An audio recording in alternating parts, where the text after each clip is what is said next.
ញ៉ាំកាហ្វេនៅកណ្ដាលទីក្រុងបែបឈៀលហើយអត់សូវញញ៉ៃទេសំខាន់នៅកណ្ដាលទីក្រុងដែលបាច់ជិះទៅណាឆ្ងាយជួបជុំមិត្តភក្តិធ្វើការងារអីក៏មានភាពងាយស្រួលដែរប្រជុំជនដែលសម្បូរទៅដោយមនុស្សកាហ្វេនៅទីនេះគឺមានច្រើនប្រភេទឲ្យយើងជ្រើសរើសទៅតាមតម្រូវការមាន passion soda strawberry milky ឬក៏ coconut និងកាហ្វេ latte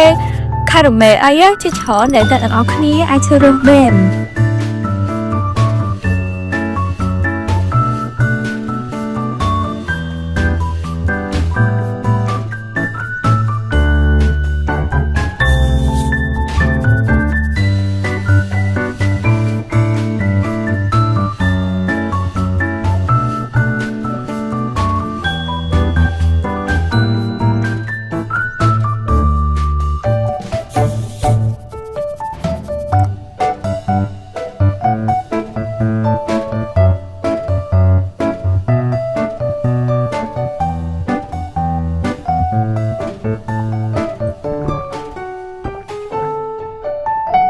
matcha ឬក៏កាហ្វេឬក៏អ្វីផ្សេងទៀតនៅទីនេះគឺមានរសជាតិឆ្ងាញ់សមល្មមអាចទទួលយកបានមកទីនេះដើម្បីផឹកកាហ្វេនិយាយគ្នាឬជជែកគ្នាលេងបានយ៉ាងសប្បាយដូចគ្មានការរំខាន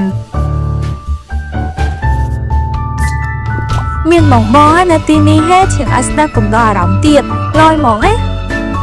ថតរូបភាពមិនស្អាតយ៉ាងច្រើននៅទីនេះមានអារម្មណ៍ថាដូចនៅសៀមរាបចឹងព្រោះអីកន្លែងថតមួយគេរីកចេញមកធ្វើឲ្យយើងមានអារម្មណ៍ថានៅសៀមរាបហ្មង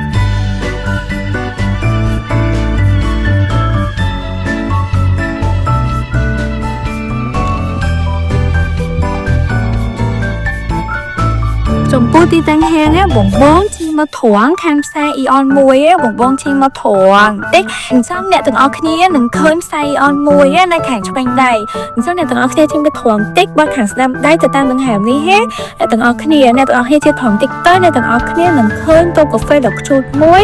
នៅទីនេះហើយ